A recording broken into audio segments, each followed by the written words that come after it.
Hey Bruce, c'est Pascal de Radio-Canada. Pascal from Radio-Canada, can you hear me? Yes? Okay, sorry. First time that I used on the computer. But you added my name on the list? Yeah, I was on the list, chum.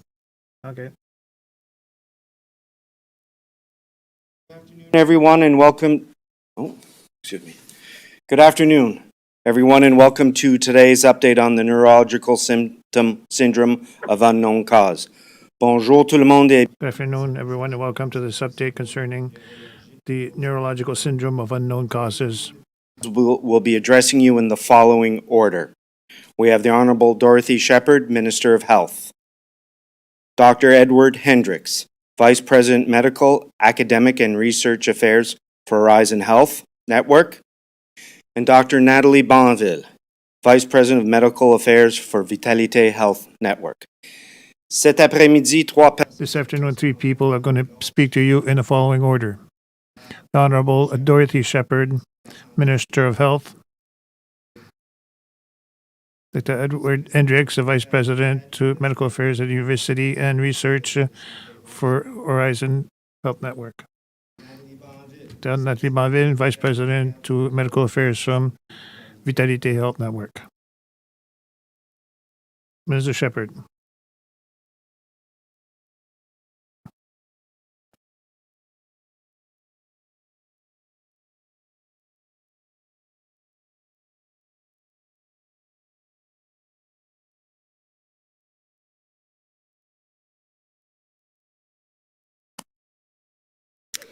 Good afternoon, everyone. Bonjour.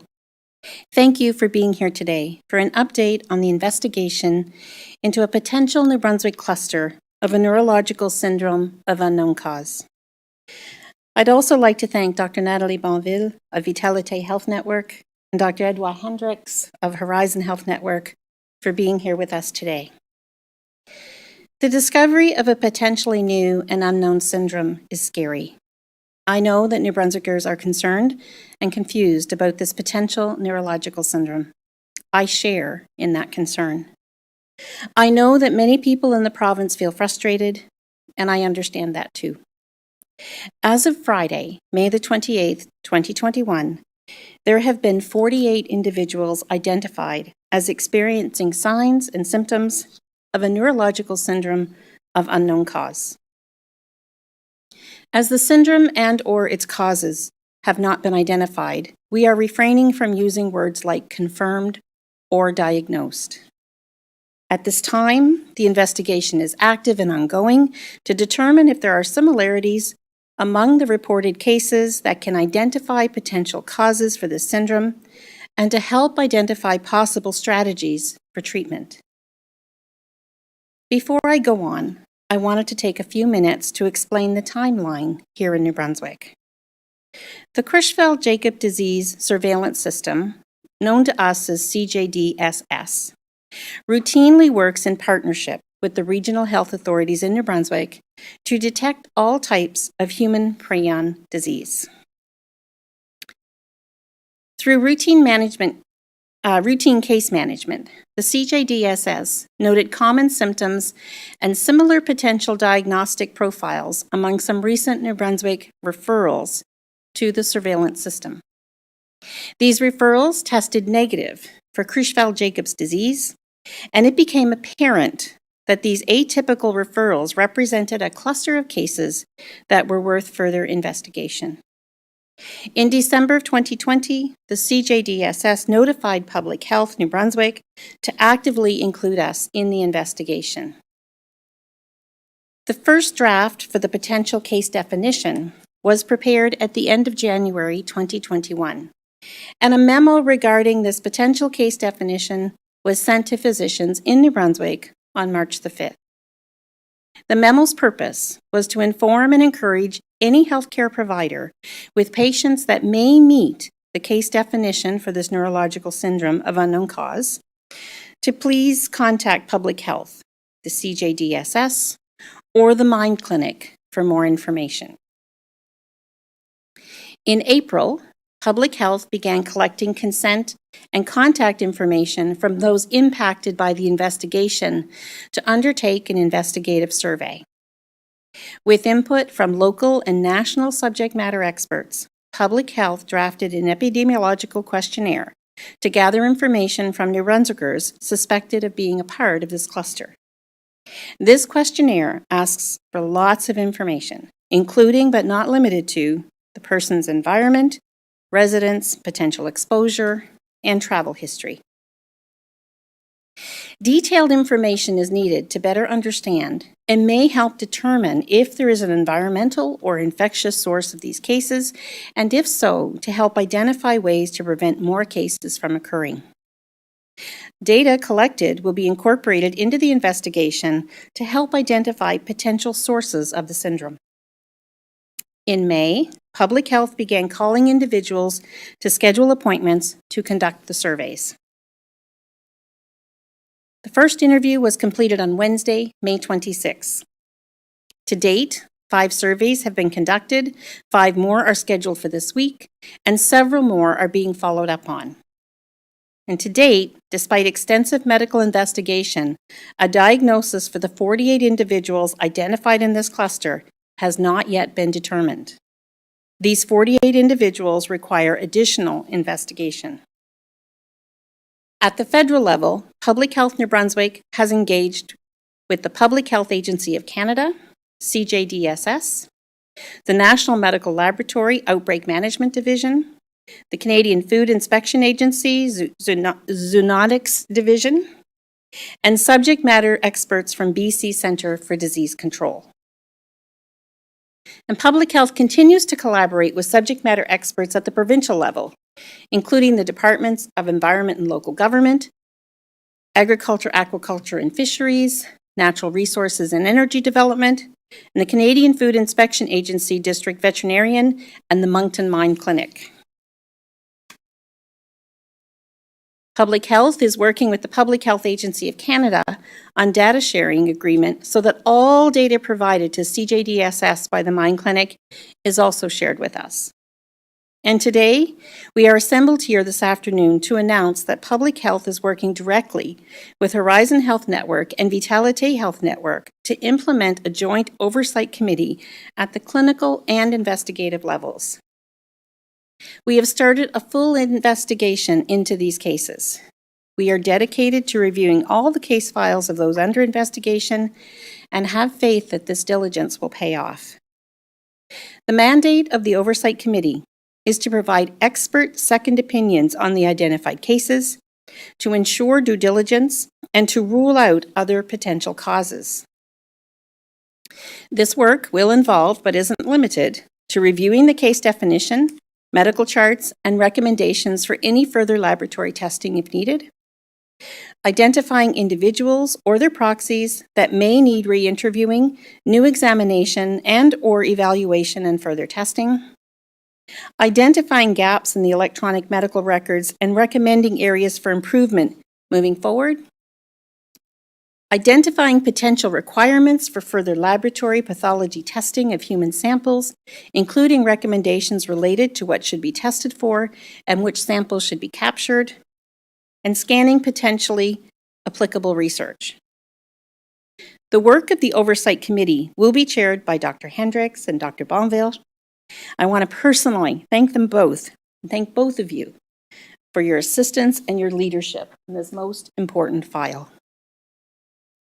The committee's membership includes Dr. Samad A. Shama, Dr. Byrne Harper, Dr. Lyle Weston, and Dr. Sarah Ironside from Horizon Health Network, Dr. Mario Alvarez, and Dr.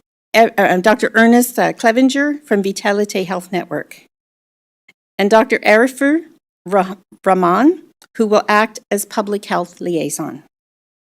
The Oversight Committee has the ability to seek assistance and expertise from other healthcare professionals when needed. This could include provincial and/or federal behavioral neurologists, geriatric psychiatrists, neuropathologists, neuropsychologists, and/or neuropsychometrists. The expected time frame for the committee to review all cases is 4 months, and approximately 6 to 8 weeks is expected for all patients and families to be interviewed. The timeline will also depend on the availability of neurologists and other experts from across the province and out of the province as needed. Results from this investigation will inform next steps. Due to this investigation, case numbers could also change. Funding for the creation of the Oversight Committee and the review of the existing identified affected individuals will be provided through Medicare and Public Health. We'll work with the Oversight Committee chairs to ensure any additional expenses are identified and supported. I want to be clear, this Oversight Committee was organized to support the work of the Mind Clinic. This investigation is larger than a single neurologist or even the CJDSS could do on their own. We must all work together to ensure the work is done and the investigation robust. Public Health has been supporting the Mind Clinic through funding for additional staff to help alleviate the workload. Individuals under investigation who have not already been called will be soon contacted to schedule appointments for the conduct the surveys. Correspondence is going out to all individuals later today. In the meantime, for more information on current case counts and investigative status, please visit the webpage on the Public Health website. I want to assure you that we will keep all lines of communication open, and when there is more information to share, the Department of Health and Public Health will eagerly share it with New Brunswickers. Thank you. Merci.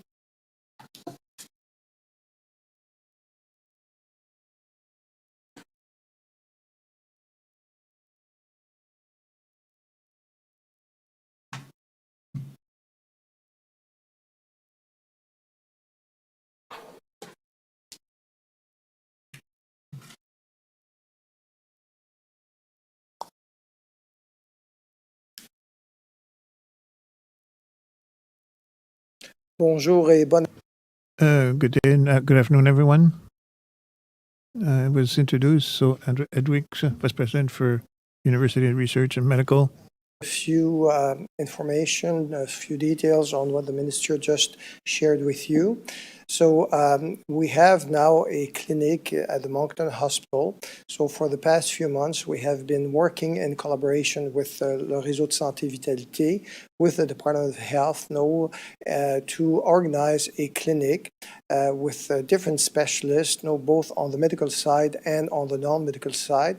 So these people could provide care, investigation, and whatever treatment is available to the patients that are suffering from potentially that disease.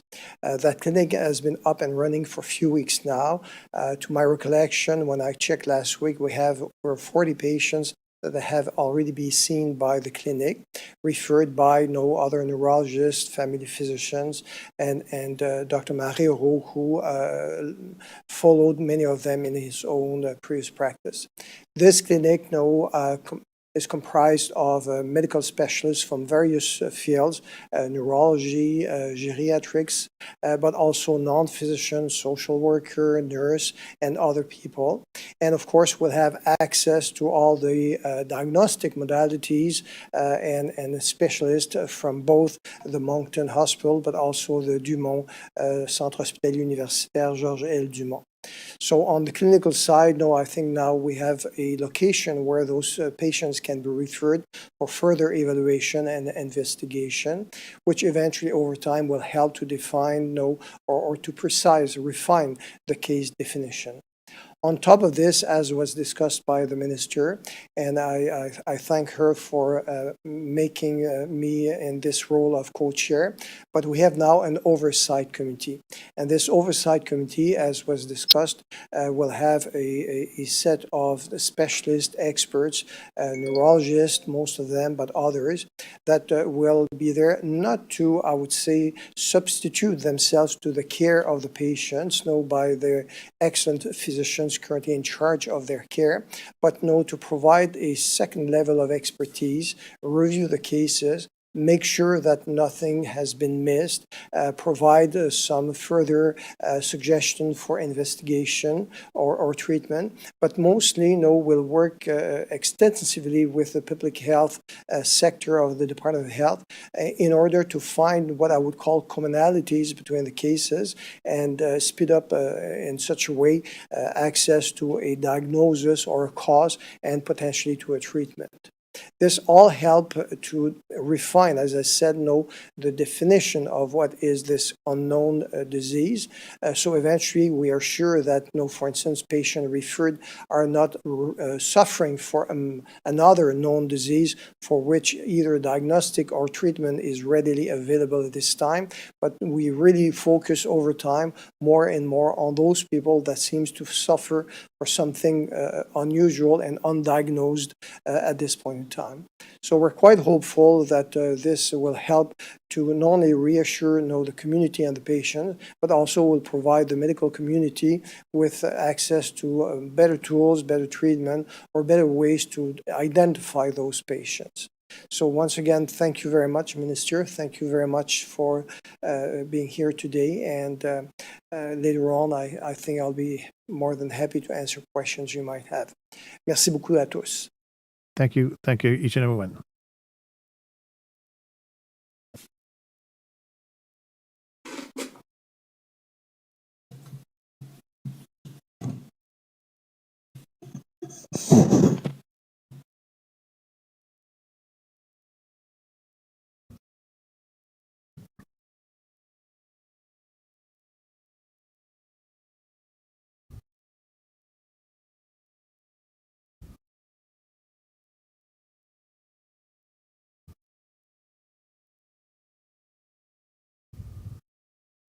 Good afternoon.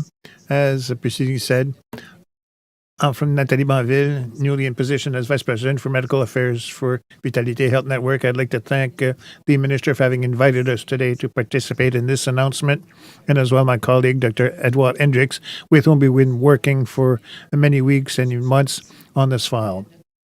Our work at Vitalité was to bring support, first and foremost, to Dr. Hendricks for the establishment of the clinic at Moncton Hospital. And following that, we, in cooperation with Public Health, we reviewed the mandate of the committee, and we designated the members that are going to be part of this committee. I believe it's important to have neurologists of many places in the province who can mention or can help us to do the research on the illness disease. Like I said, it is a disease that it's unknown so far with symptoms that are various symptoms.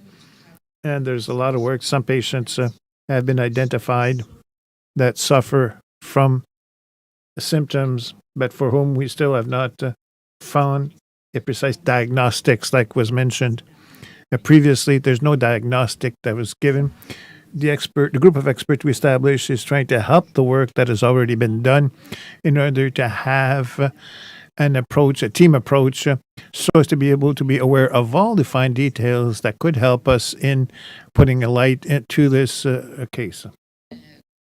As mentioned, this week, we've had the first meeting of the committee and many meetings during the summer. So meetings are going to continue this summer in order to obtain answers as clearly and as quickly as possible, although in a diagnostic like this one, the clear answers might take many months before we get them, but we're going to make all the efforts necessary by working in cooperation, both health authorities, the public and public health, in order to obtain answers in an acceptable delay for the population of New Brunswick. With that, Dr. Hendricks had already given a lot of details on the committee per se, so I'd like to thank you, and we'll be available for questions.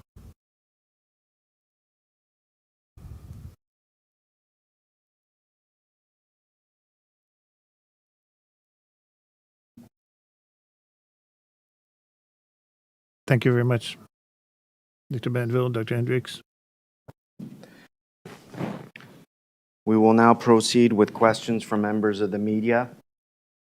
Each reporter will have one question, and you have the right to pose your question in the official language of your choice. Nous allons maintenant procéder. We'll now proceed to questions from the media. You have a right to ask your questions in the language of your choice. Each reporter will have one question.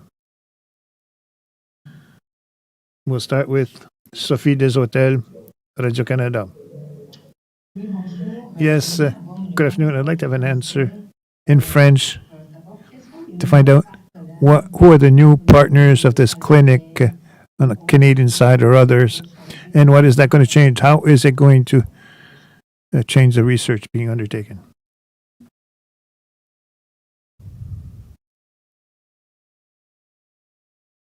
Could you repeat your question, please? Yes, I'd like to find out an answer in French to find out this clinic, the new partners on the Canadian and the agencies, inspection agencies, public health, Canadian public health. How is this going to help these new partners or this new institution that have joined the Moncton Clinic? How is it going to help in the research?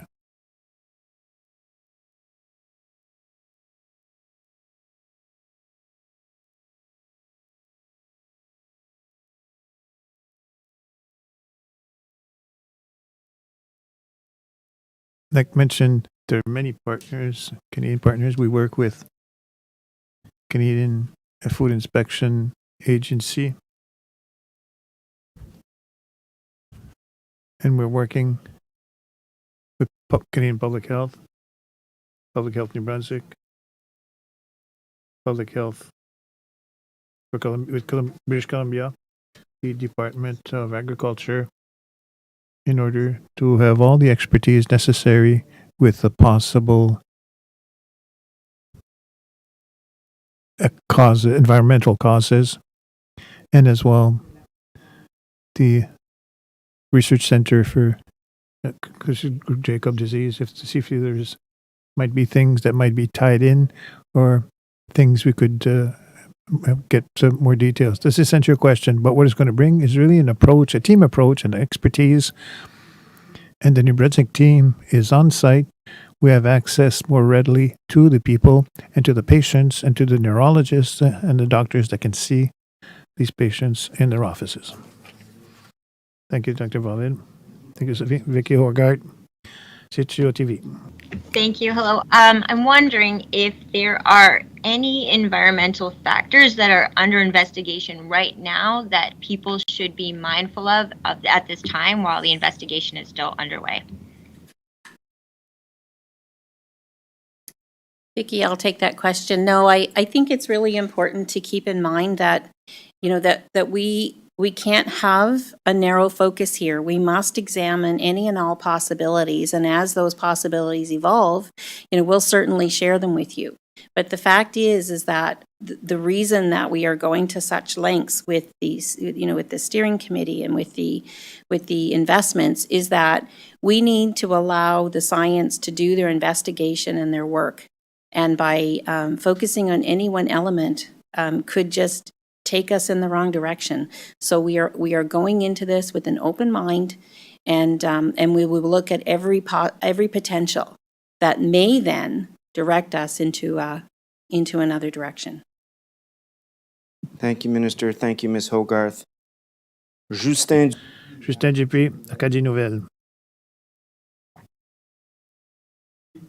Yes, good afternoon. You mentioned at the beginning that there was already a few surveys that were done with some patients identified. Are there common traits or things in common that came out from these patients already? Or is it too early to draw conclusions from that? I will take that, but if you wish, Dr. Bonville, to follow up, feel free. First off, it's too early to try to get any kind of commonalities from one so few out of the 48 that we have to do. But secondly, as that information is examined and that, potentially sends us on a more focused path, then that's maybe when we can share information. But for now, we need to let them do their work with the 48 cases they have, and then to examine the potentials of what information that gives us.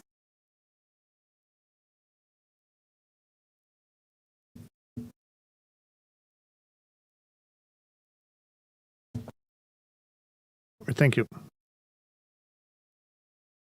Like the minister said, it's a bit too early to have any idea. We'll need more deepened information. There's a questionnaire step. We review the file. We review the labs that must follow after that. So it's an entire, like doing the complete turn of each file that we'll be able to maybe come to have tie-ins. But for now, there's nothing for sure that this possibility is going to get there. We hope to have answers, but it's really too early now to tie in all the files. Thank you very much. Thank you, Mr. Duzy. Thank you, Monsieur Dr. News. So originally when all of this news went public, there were confirmed cases and suspected cases. And I was just wondering if that was still the case, that there was going to be suspected and confirmed, or if they were, or are you just kind of lumping them all together at this point? So Sarah, as I mentioned in my comments, we are going to refrain from using the words confirmed or diagnosed. And the reason for that is, again, we need for the committee and Dr. Marrero to do their work, to start with their questionnaire, which is lengthy, and will contain and will actually give them a lot of information to examine, to put them on a path. And of course, like any research, as they go, if something comes up that's a commonality, well, they'll deal with it as they go. But we can't presume that they have that to go on now. So we have 48 cases that have been funneled to this point, and if more come up, the committees, I'm sure, the clinical doctors involved here will decide if they need to be investigated in this line. So for now, it is just a matter of we need to work with the 48 we have, and we need to find out what information those 48 can give us. Thank you. Thank you, Ms. Seeley. Thank you, Minister. Carissa Duncan, CBC. Hi there. Minister, I just heard you say the number 48, so I'm guessing that is the number that we're still working with, but just wondering if you're able to give an update on the number of deaths, if that is still at 6, and if you're able for the 48 number, if you can please break down how many of those people are in the Acadian Peninsula, how many of them are in Moncton, and how many of them might be elsewhere in the province, and if so, where in the province are they?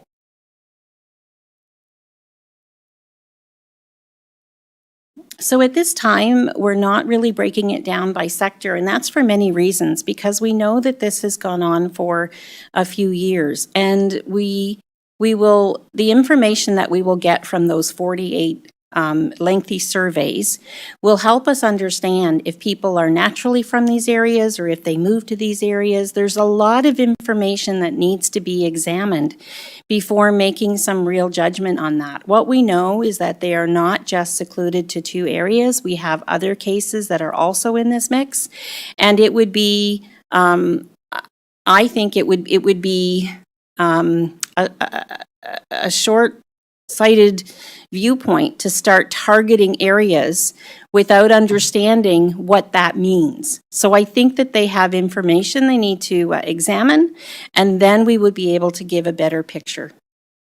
Thank you. Tim Roselle, Global News. Thank you, Bruce.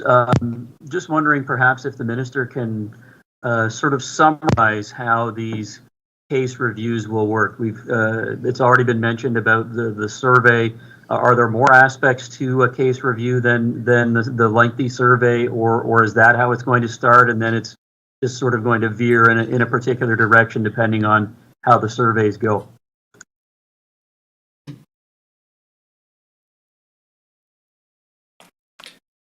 Thank you for the question. I will answer this one, Edouard Hendricks.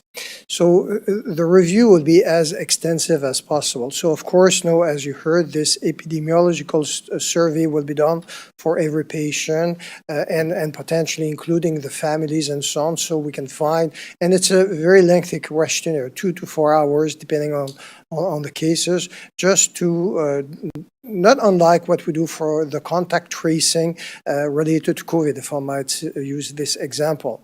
On top of this, the charts, the medical files of all these patients will be carefully reviewed, just to see what happened in the past, no prior diseases, issues they have, no other neurological problems, and so on.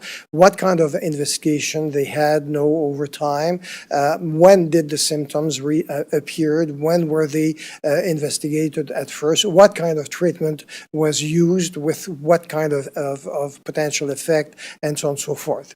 And all these information eventually will be shared with some colleagues, if need be, from instance, PHAC, the Public Health Agency of Canada, with the Creutzfeldt-Jakob identification survey system, just to say, okay, do you have yourself some data on such a patient that you can share with us?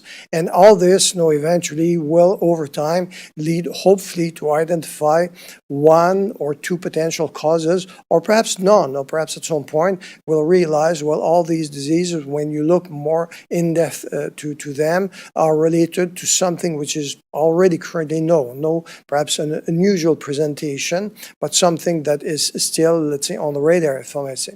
So it's going to be a very extensive, comprehensive, lengthy process that, hopefully will help us to make sure that we don't leave anything on the table on one side, but on the other side, that will help us to quickly identify perhaps 1 or 2 key factors that may lead to potentially a reason or cause or the identification of some factors related to that illness. Thank you. Jennifer Bassa, CTV. Good afternoon. I was wondering if you're aware of more cases coming up with the symptoms of this unknown disease.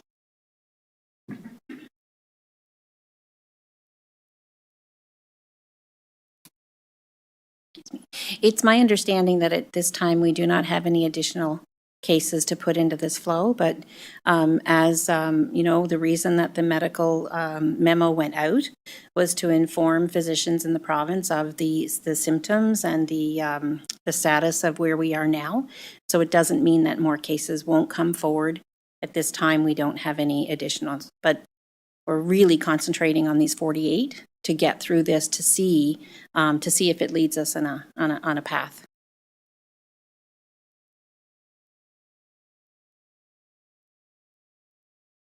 Eloise Rodriguez, Radio-Canada.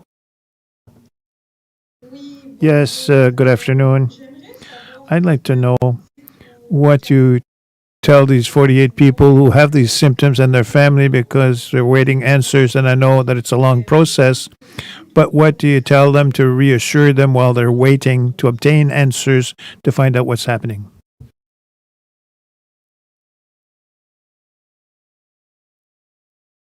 I'm going to start, and then certainly one of the doctors can follow up. It's very important that the families understand that we are in a methodical process to help them to understand what's happening. And we know that it is an anxious time. We know that that some people have passed away and their families would like to know why. And so we're going to continue forward. And the message is that we will be in communication with them to help them understand the process that's happening.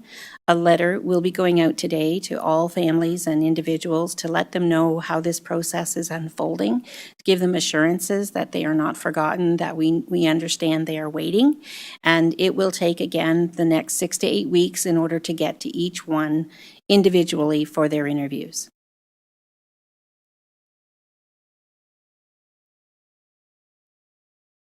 Edouard Hendricks, si je peux rajouter, je pense. So if I can add, there are 2 levels. First, we have to reassure the families to the fact that we're trying, and we've started to put in place extremely concrete steps on the one hand in order to receive a follow-up to their cases. Like I say, the clinic at Moncton Hospital has been on site for many weeks already. They're seeing patients, they're following patients. Patients have access to specialists, geriatrics and neurologists, and a whole gamut of specialists and professionals in health who can help them in the evolution of their symptoms, and naturally can have access or treatments that are available at this time. On the one hand, on the other hand, like I mentioned, there's an entire evaluation and investigation process that we hope is going to allow us over the next few months to identify one or two factors. This being said, we have to understand that we're dealing with a neurodegenerative disease. So these are diseases that are really difficult, not only to diagnose, but to treat per se. And I believe that all the focus must be put on the support to the families and support to the patients that are touched or affected, and first and foremost, and after that, we'll see what the research and the investigation will allow us to determine over the next few months. Thank you very much, William. Nicolas Steinbach, Radio-Canada. Yes, good afternoon. Just a clarification for a question. Clarification on course of Demkin. And how many deaths are there? Other potential to confirm that the figures on deaths? And the question is, well, it's an environmental cause that is presumed environmental cause. Do you have a message for the population? Because is it water? Do you have any things that should we not eat some things or not go to some places? A lot of people are asking questions that they don't want to get this disease, and if it's an environmental cause, do you have any advice to offer? So clarification and question.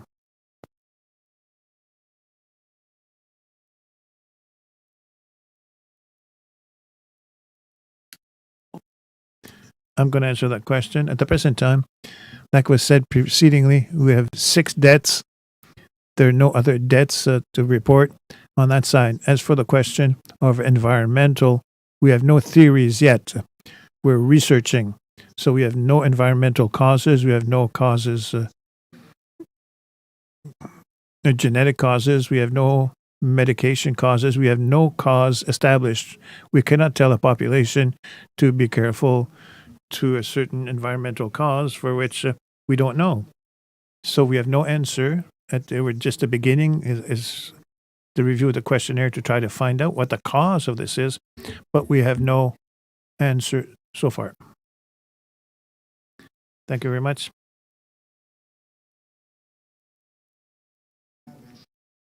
Pascal Rechnog, Radio-Canada. Yes, my question is for the Minister of Health. Mrs. Shepherd, I'd like to have your comments on the initiative announced yesterday by Vitality Health Network to want to redirect some non-urgent cases towards family doctors and nurse practitioners. I'd like to know what you believe, and if you believe that it could overwork the family doctors and nurse practitioners. We know that there's already a lack of family doctors in New Brunswick.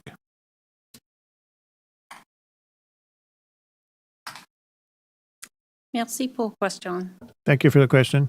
So the regional health authorities must have the ability to convey their challenges and to take action in order to ensure the safe delivery of healthcare services. It is concerning to me. We have a healthcare professional shortage, and that means that right now everyone needs to come to the table to help us get through a period of time until we can correct that. And we are certainly working diligently every day. Both RHAs are working very hard every day to try to overcome these challenges. But it is important that when they see a potential risk or situation that they need to mitigate, that we help them, we partner with them, we encourage and support to get through any period of time where these challenges We take a proactive approach as opposed to waiting for, something to happen that we must react to.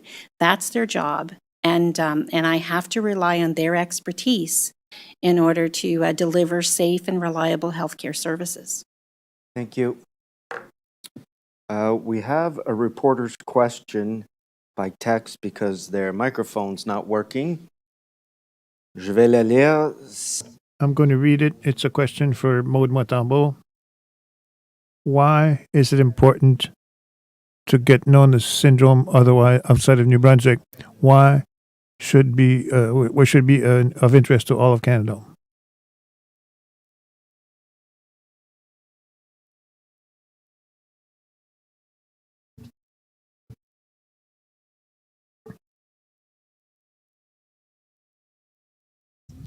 Here, the important part is to get answers. We have to work as teams. We've identified that in New Brunswick, but nothing prevents us that it hasn't appeared elsewhere in Canada. So the fact to have a New Brunswick approach to investigate it, but to work with partners, Canadian partners, is to find out the possibility that these small syndromes, there might be other small outbreaks or similar diagnostics in other provinces. I believe it's important to have a common approach and to cooperate in such a file. Thank you. Canadian Press. Hi, it's Mike McDonald here. Can you hear me? I'm not sure if my microphone is working. It's working beautifully, Mike. Thank you. My question is, well, it's kind of a general question. I'm wondering if someone could explain to me, put into context just how difficult the task ahead is. We know that there's going to be a survey that takes 2 to 4 hours, and as far as I can tell, the only thing that we know about this disease is that it's not a human prion disease. Tell me about how difficult this task is going forward.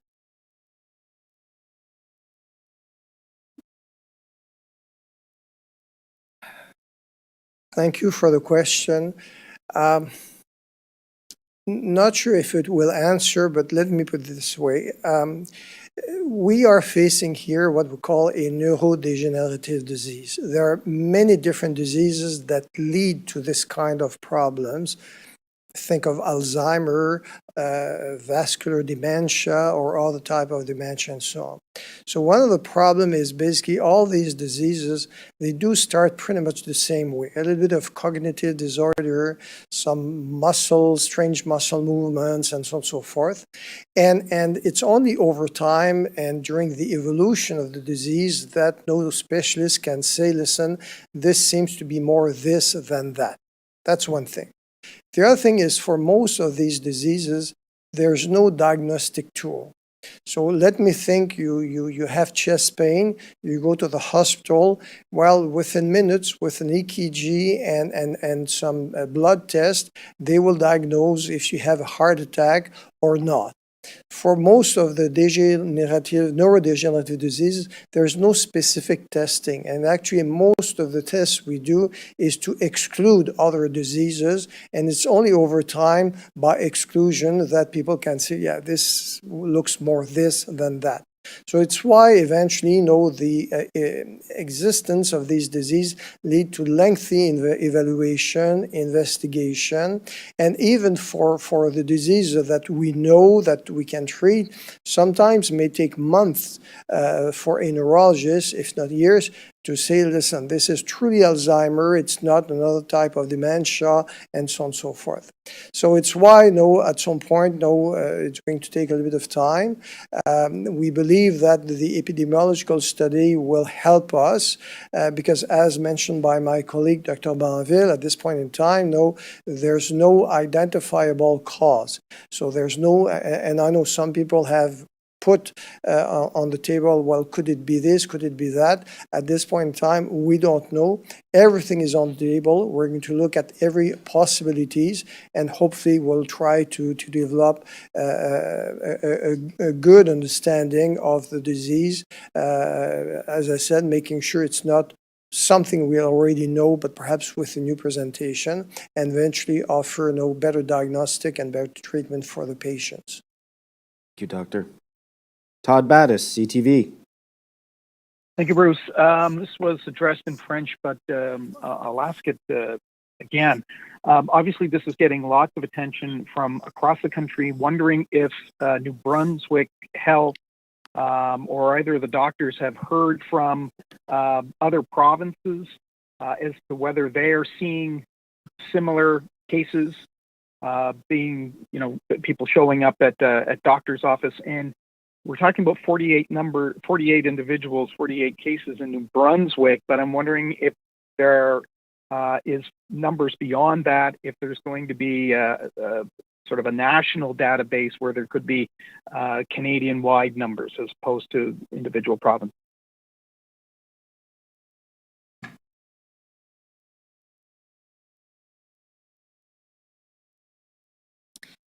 So the simple answer to your question is not at this time. But as Dr. Bonville explained, the reason that there is, a national collaboration is because when we have something happening in New Brunswick, we cannot preclude that there won't be something that does come from outside of the province. So what we can say now is that our partners, nationally and or provincially, are all part of this, supporting the Mind Clinic to help understand where we go with this. And there won't be any real path until we examine all of the information from the 48 cases we have. Thank you, Mr. Battis. Wency Lung, Globe and Mail. Hi there. Thanks very much for taking my question. I'm wondering, from what I understand, there were 3 brains that were studied in autopsy, and no evidence of prion disease was found. But can you tell us what did investigators see in those autopsy?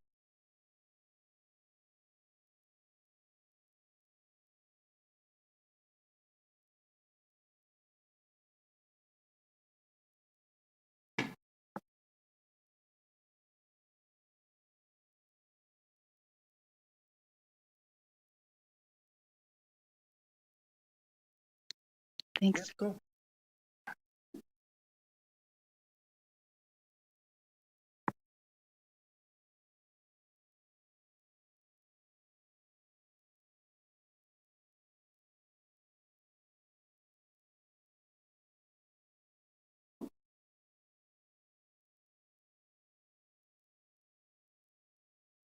For now, we don't have the answer to that. We don't have the result of the autopsy, but that's going to be part of the review that we're going to conduct.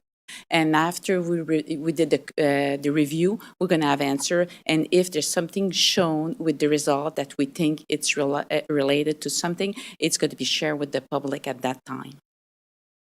Thank you. Steve McKinley, Toronto Star.